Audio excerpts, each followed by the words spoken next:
모든 것이 기적이라고 믿습니다.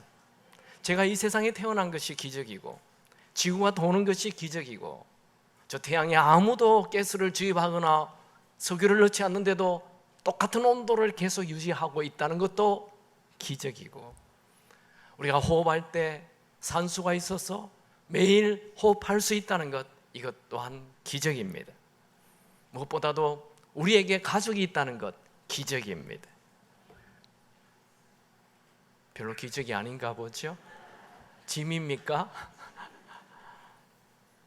그리고 우리에게 이렇게 예배드릴 수 있는 교회가 있다는 것, 기적입니다.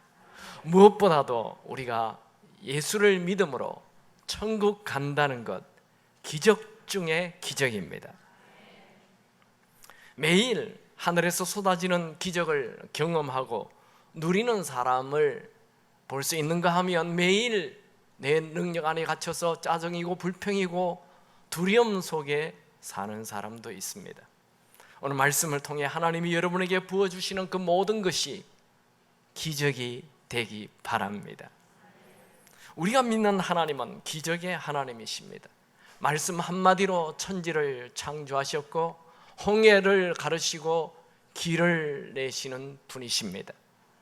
그저 여리고성을 돌기만 하였는데 무너지게 하시는 분도 하나님이십니다. 어린 소년 다윗이 던진 그 물맷돌로 그 당대의 최고의 장군이었던 골리앗을 죽게 하시는 분도 하나님이십니다. 사자굴 속에 들어가 있는 다니엘이 기적적으로 살아난 것, 그것 또한 하나님이 하시는 일이십니다. 하나님은 구약에만 기적을 일으키시는 분이 아니시고 지금도 온 우주를 다스리고 계시고 우리의 기도를 들으시고 우리에게 기적을 일으켜 주십니다. 기적은 우리 IQ 100, 200에 갇혀 도무지 이룰 수 없는 불가능한 일을 가능케 하는 것을 말합니다. 예수님이 태어나실 때 나사렛 동네에 사는 마리아에게 천사가 나타나서 아들을 낳을 것이라고 얘기하니 마리아가 깜짝 놀라면서 남자를 알지 못하는 내가 어떻게 아들을 낳을 수 있느냐, 그렇게 말하자 천사가 성령께서 잉태케 하는 거라고 말하였을 때 그는 이런 고백을 하지요. 누가복음 1장 37절, 대저 하나님의 모든 말씀은 능하지 못하심이 없느니라.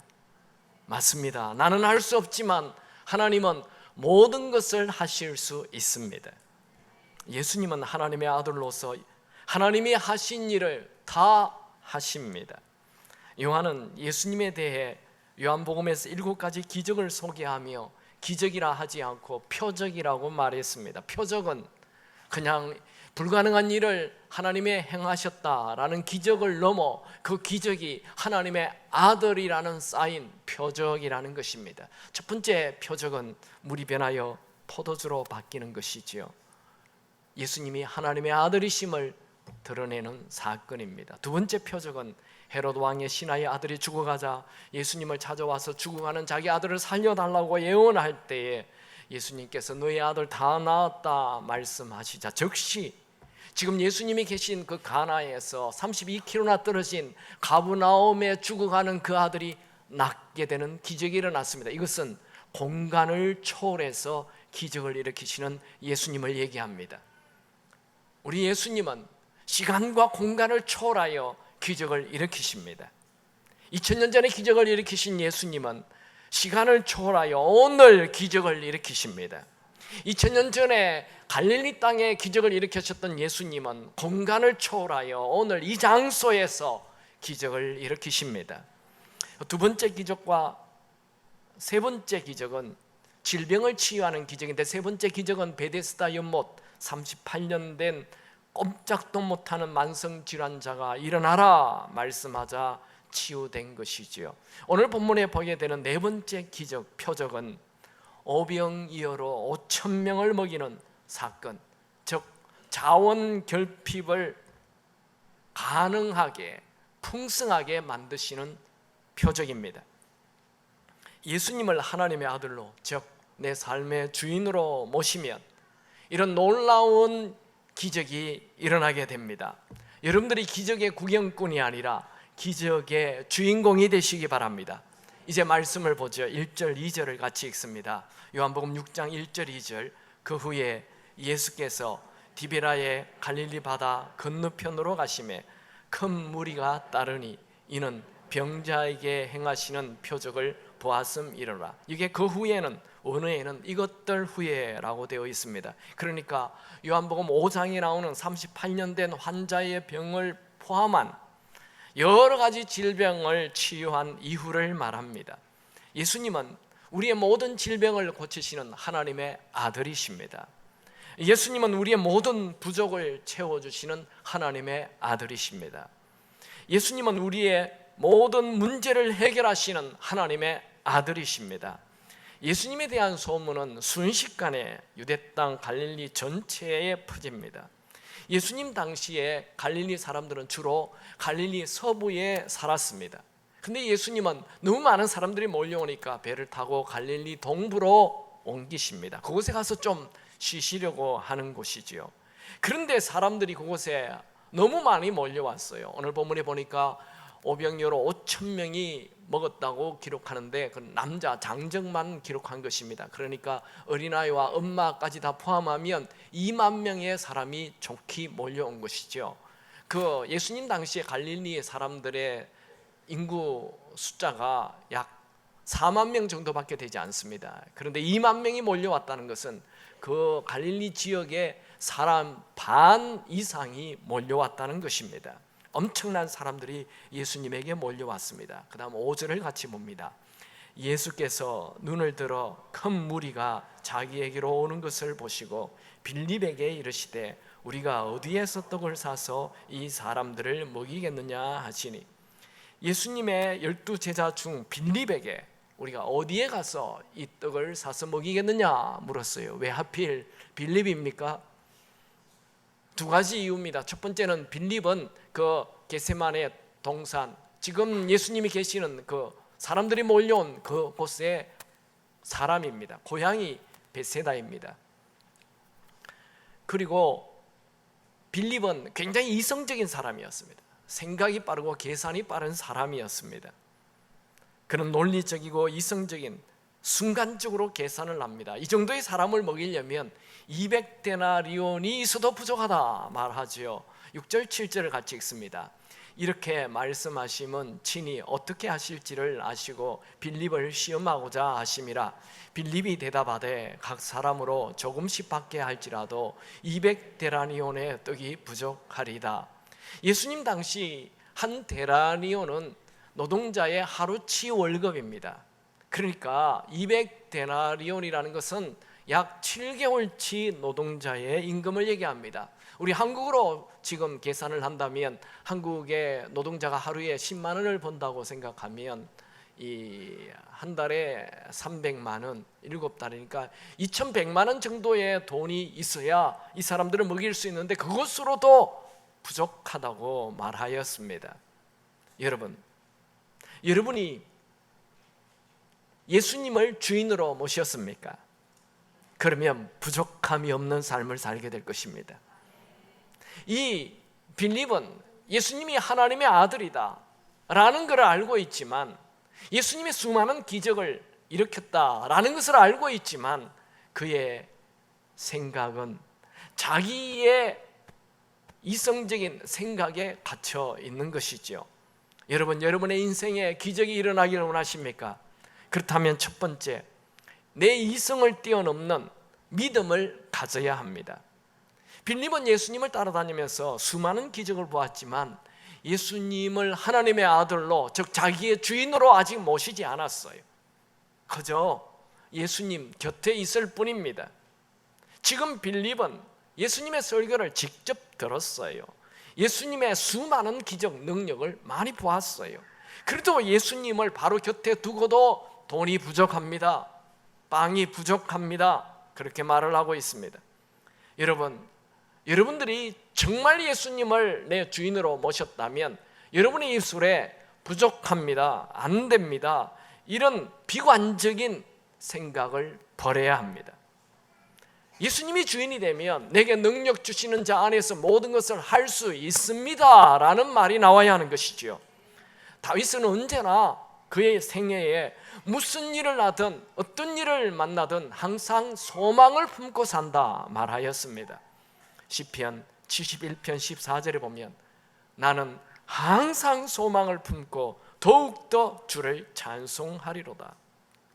이 말이 다윗이 왕궁에 있을 때, 모든 것을 다 가졌을 때 그렇게 이 시를 쓴 게 아닙니다. 이 시는 바로 그가 들판으로 도망 다닐 때, 사울 왕을 피해 이 동굴 저 동굴 도망 다닐 때, 그가 동굴 속에 숨어 살면서 추운 밤 기운에 영양실조와 함께 몸살로 덜덜덜 떨면서 죽음이 왔다 갔다 하는 그 순간에도 그는 아침에 눈을 뜨면 나는 항상 소망을 품고 더욱 주를 찬송합니다. 그렇게 말을 했습니다.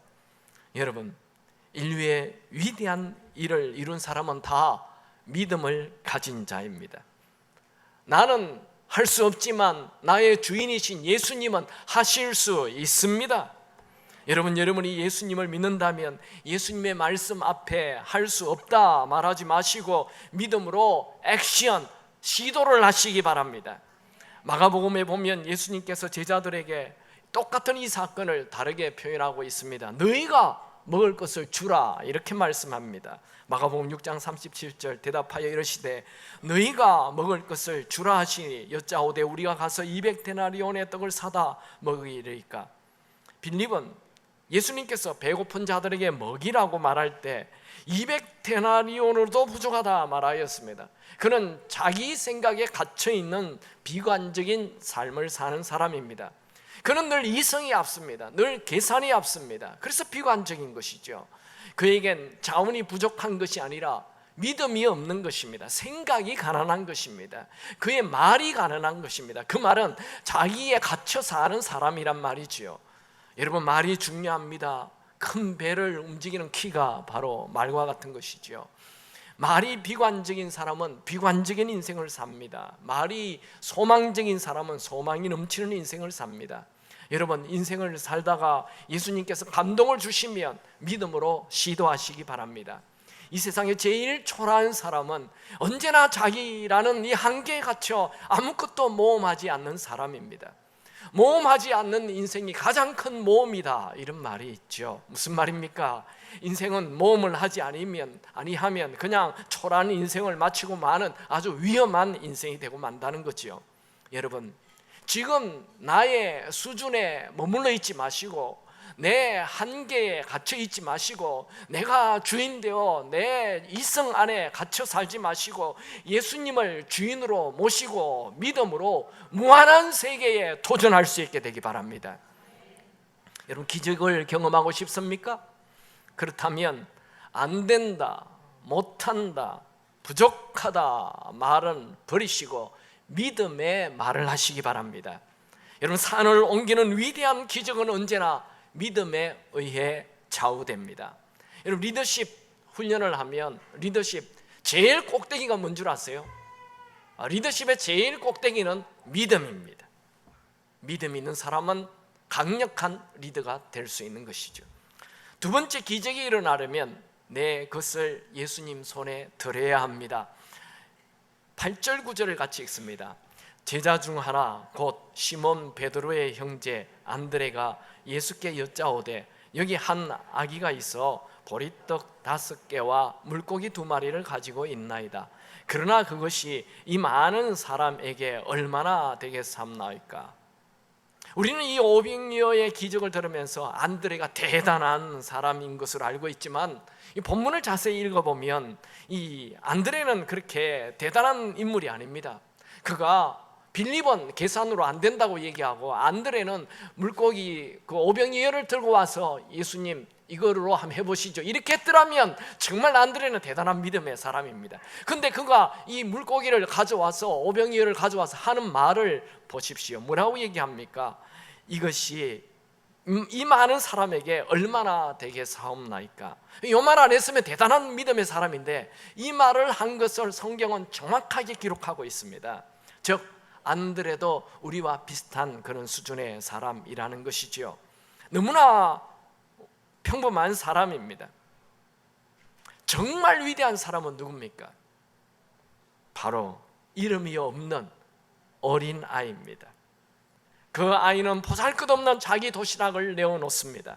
이렇게 엄청난 사람들을 위해 한 끼를 먹을 수도 없는 지금 그런 들판에서 겨우 자기 도시락 하나 들고 있는 이 아이, 자기 손에 있는 이 도시락을 광함하게 예수님 손에 올려드렸습니다. 여러분, 기적을 일으키는 비결은 드림입니다. 드림이 기적을 일으킵니다. 하나님은 평범한 사람들의 드림을 사용해서 아주 특별한 일을 행하십니다. 하나님은 여러분의 작은 드림을 사용하여 큰일 행하시길 원하십니다. 본문의 어린아이가 내어놓은 이 도시락은 아주 보잘것없는 초라한 도시락이었습니다. 하나님이 부어주시는 축복은 그분께 내어놓을 때 부어집니다. 하나님은 우리가 작은 것이라도 내어놓을 때 우리의 나약함을 뛰어넘어 위대한 일을 일으키십니다. 만약 제자들처럼 부족한 돈만 바라보고 자포자기하고 있더라면 그곳에 있는 무리들은 아무것도 먹지 못하고 굶주린 채로 돌아가야 했을 것입니다. 우리 주위에 떡이 필요한 사람이 많습니다. 우리 어떻게 해야 되죠? 제자들처럼 나에겐 돈이 없습니다. 나에겐 떡이 없습니다. 나는 그들을 도울 능력이 없습니다. 그건 정치인이나 해야지요. 그건 대기업의 사장님들이나 해야지요. 그렇게 해야 합니까? 우리가 하나님을 바라보고 믿음으로 내가 가진 것이 작은 것이지만 주님 손에 드리면 주님께서 놀라운 일을 행하십니다. 여러분, 왜 내 인생에는 기적이 없냐? 라고 말하지 마시고 할 수만 있다면 베푸십시오. 할 수만 있다면 섬기십시오. 할 수만 있다면 주님께 아낌없이 드리십시오. 소년은 이름도 없이 자신의 가진 전부를 드렸습니다. 저는 이 오병이어 기적으로 5,000명을 먹였다는 기록을 보고 사람은 누구든지 5,000명을 먹일 능력이 있다고 믿습니다. 여러분 때문에 5,000명의 사람이 살아나게 되기 바랍니다. 사람에게는 모든 사람에게 하나님은 다 달란트를 주셨어요. 예수님께서 달란트 비유를 얘기할 때 1달란트, 2달란트, 5달란트 비유를 하였습니다. 그 1달란트가 작은 게 아니에요. 그 1달란트는 20년 먹을 수 있는 재산입니다. 그러니까 여러분들에게는 20년 먹을 수 있는 재산이 다 있는 것입니다. 아무리 받지 못해도 1달란트는 다 받은 것입니다. 나는 가진 것이 없어서 베풀 수 없다. 아니요, 베풀지 않아서 가질 수 없는 것입니다.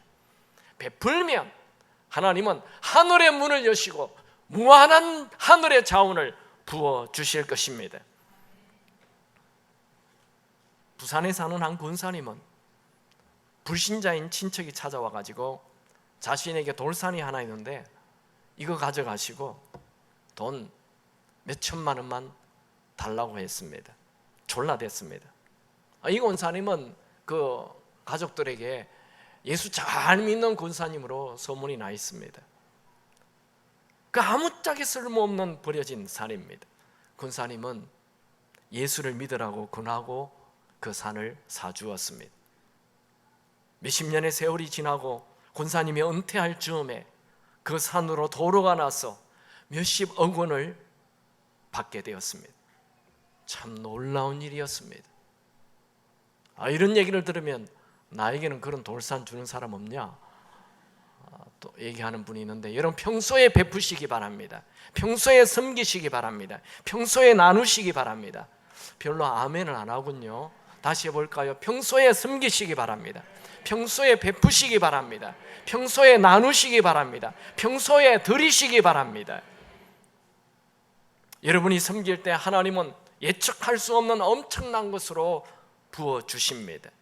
하나님은 우리가 심는 것, 그 베푸는 씨앗을 구경만 하고 있지 않습니다. 반드시 큰 수확으로 부어지게 하십니다.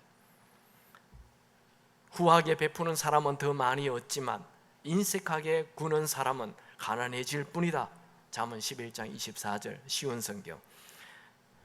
잠언 11장 26절 쉬운 성경. 어려움이 있을 때에 곡식을 혼자 차지하는 자는 사람들의 저주를 받지만 기꺼이 나누는 사람은 축복을 받는다. 여러분 평소에 베푸는 삶을 사십시오. 여러분들이 이웃에게 섬길 때 하나님께서 하늘의 아이디어를 주십니다. 여러분들이 베풀 때 생각지도 않았던 사람을 만나게 해주십니다. 여러분 매일 베푸십시오. 매일 섬기십시오. 매일 미소를 지으십시오. 미소도 상대방에게 뭔가를 베푸는 것입니다. 매일 격려하십시오. 그리하여 매일 기적을 받을 수 있게 되기 바랍니다. 여러분이 손해를 보고 베풀면 하나님께서 여러분을 선하게 대해 주실 것입니다. 사실 내가 좋은 마음으로 섬겼는데 아무 돌아오는 게 없습니까? 손해만 보는 것 같습니까? 그래도 주님이 아십니다. 여러분의 그 섬김 주님 아십니다. 여러분이 휴가를 다 접고 우리 주일학교 아이들을 위하여 그 성경학교 하는 데 가서 고생하며 휴가를 반납하는 것 하나님 다 아십니다. 여러분들이 이 여름에 아우리치에 가서 내 휴가를 반납하고 내 돈을 들여서 그 한 번도 보지 못했던 땅에 가서 그들을 위하여 복음을 전하는 내 시간, 내 재물 투자하는 것 하나님 아십니다. 여러분들이 주일날 피곤한데 식당에서 그 땀을 뻘뻘 흘리며 교회를 위해 성도를 위해 섬기는 것 다 아십니다. 하나님은 반드시 계산하십니다. 심은 대로 거두는 것 하늘의 법칙입니다. 여러분이 심지 아니하면 거둘 수 없다라는 것 너무 잘 아시죠? 이런 단순한 진리입니다. 우리가 만약 우리의 능력보다 더 넘치도록 주님께 드린다면 주님은 우리의 능력보다 더 넘치도록 부어주실 것입니다. 저는 목사가 된 지 29년이 되었습니다. 수많은 교인들을 보았습니다. 또 수많은 교회를 다니며 집회를 하며 간증을 들었습니다. 모든 일들이 잘 되는 분들의 공통점이 있습니다. 그들은 베푸는 자입니다. 섬기는 자입니다. 드리는 자입니다. 베풀고 나누고 섬기고 드리는 자는 반드시 하나님께서 은혜 베풀어 주십니다. 최고의 정의는, 제가 본 최고의 정의는 우리 어머니입니다. 저희 어머니는 시집 와서 예수를 믿고 삶을 완전히 다르게 살았습니다. 가난한 농부의 아내로 5 아들을 키우며 살았습니다. 저희 어머니는 믿음을 가진 그날로부터 11조로 시작하였고 틈만 나면 교회 가서 섬기시고 교회 부흥일 30년 주방장을 하셨고 교회의 드림에 늘 앞장서는 분이었습니다. 그 결과 우리 5형제 중 4형제가 대학원을 나왔고 목사가 되었습니다. 여러분, 똑같은 물고기라 하더라도 어린아이의 손안에 있으면 아무런 기적이 없지만 예수님 손안에 있으면 5,000명을 먹이는 기적이 일어납니다. 여러분 인생에 기적이 일어나기를 원하십니까? 기도만 많이 한다고 되지 않습니다. 심을 것을 심어야 합니다. 씨를 뿌려야 합니다. 여러분이 가지고 있으면 아무런 기적이 없지만 주님 손에 들어가면 기적이 생깁니다. 누가복음 6장 38절 주라 그리하면 너희에게 줄 것이니 곧 후히 되어 누르고 흔들어 넘치도록 하라 너희에게 안겨주리라. 여러분이 주님의 이름으로 드린다면 하나님은 흔들어 넘치도록 안겨주신다고 말씀하십니다. 제가 유럽의 어느 곳에 가서 집회를 하는데 그 교회에는 다 이 음악하는 그런 친구들이 많았어요. 유학생들이 그 교회의 대부분이에요. 근데 여기 한 집사님이 저녁 식사를 초대해서 갔는데 자기는 주로 하는 일이 김치 만드는 일이라는 거예요. 유학생들의 이 외국 생활이 얼마나 고달픕니까? 먹을 것도 없고 돈도 없는 그들에게 특별히 김치가 얼마나 귀합니까? 여러분들이 지금 김치 귀한 걸 모르는 분들은 한국에 계속 계셔서 그런 거예요. 그곳에 가면 김치가 얼마나 귀한지 몰라요. 정말. 근데 이 일을 이분이 다 그저 월급만 타면 많은 김치를 만들어서 그 아이들에게 다 이 청년 대학생들에게 다 공급을 합니다. 근데 저에게 간증하기를 자기는 그 일을 하는데 하나님께서 사업의 문을 확 열어주신다는 거예요. 너무 행복하다는 거예요. 남들이 다 어렵다는데 자기가 하는 이 아이템이 그냥 거의 대박 수준으로 놀라운 일이 일어나고 있다는 거예요. 그 얘기를 듣고 제가 그 자리에서 적석으로 찬양했습니다. 여러분 잘 아는 곡이죠. 거기 이태리 음악 전공하는 그 친구들 앞에서 당신의 그 섬김이 천국에서 해같이 빛나리, 당신의 그 겸손이 천국에서 해같이 빛나리, 주님이 기억하시면 좋가리, 예수님의 사랑으로 가득한 모습, 천사도 흠모하는 아름다운 그 모습, 천국에서 해같이 빛나리. 제가요 다 여기 이태리 그 음악만 하는 친구들 앞에서 노래했는데 박수 받았다는 거 아닙니까? 여러분의 아예 안 하셔도 됩니다. 여러분의 그 섬김 천국에서, 이 땅에서 만약에 받지 못하면 천국에서 상급을 받게 될 것입니다. 여러분, 이 오병이어 기적에 가장 놀란 사람이 누굴까요? 처음에 안 된다고 얘기했던 빌립일까요? 여기까지 끝까지 뭐 하겠습니까? 했던 안드레일까요? 이 기적에 가장 놀란 사람은 바로 어린아이였습니다. 그는 자신의 드림으로 이렇게 엄청난 일이 일어날 줄 몰랐습니다. 여러분이 속한 공동체에 기적이 일어나기를 원하십니까? 여러분이 기적의 시작이 되시기 바랍니다. 하나님은 여러분이 상상한 인생보다 더 풍성한 삶을 살기를 원하십니다. 그것은 심을 때만 가능해지는 것입니다. 요한 웨슬레는 감리교 창시자로 알려져 있지만 그는 사실 엄청난 재정을 주님께 드린 자입니다. 그는 이런 좌우명을 가지고 살았습니다. 당신이 할 수 있는 모든 것을 하라. 당신이 할 수 있는 모든 것을 절약하라.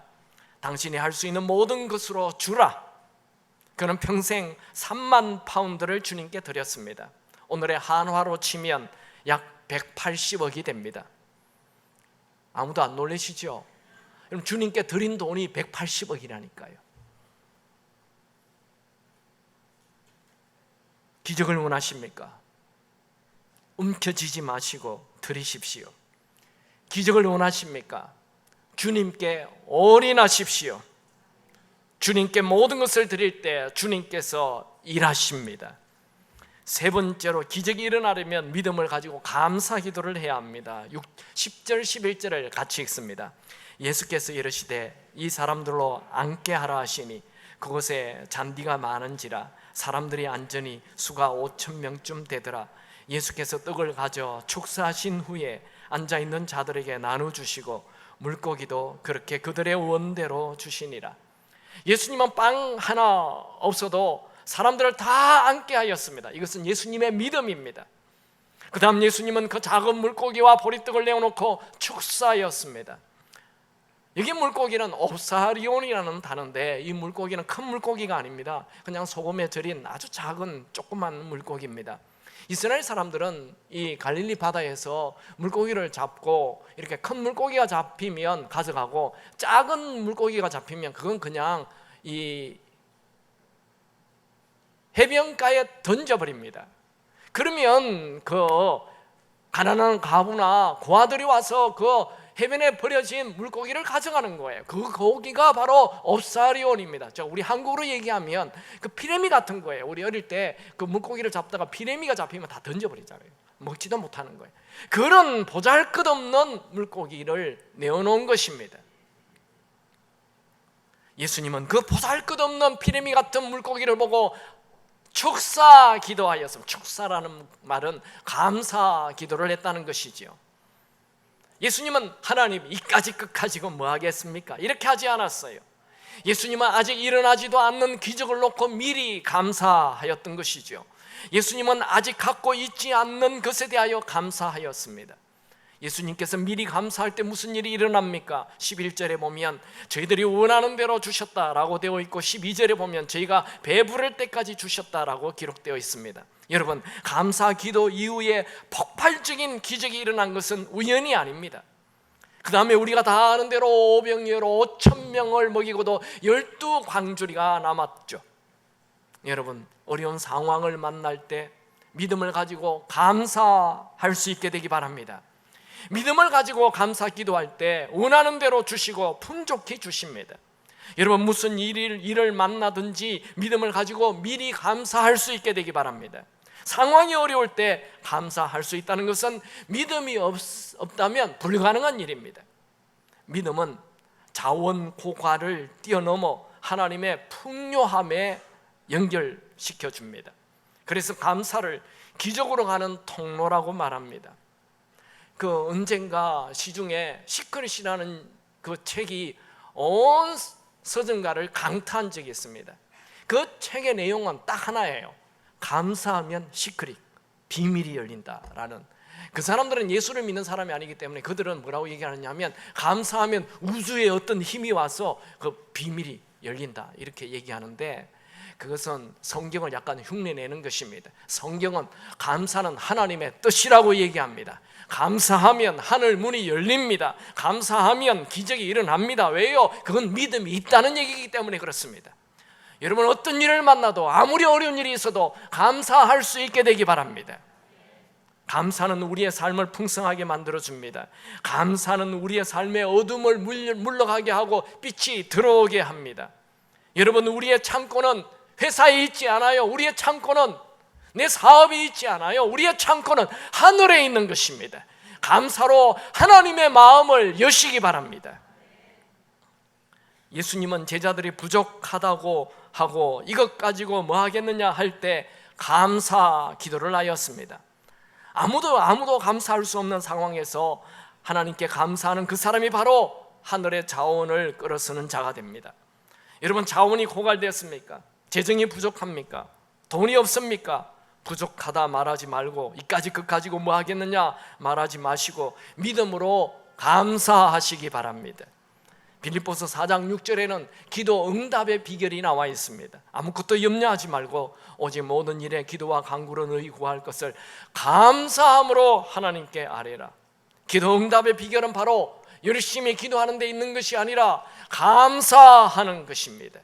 여러분, 사업하는 분 있습니까? 회사 출근하자마자 걱정하지 마시고 믿음을 가지고 감사로 시작하시기 바랍니다. 질병에 걸린 자가 있습니까? 질병을 두려워하지 말고 믿음을 가지고 치유되었음을 믿고 감사 기도하시기 바랍니다.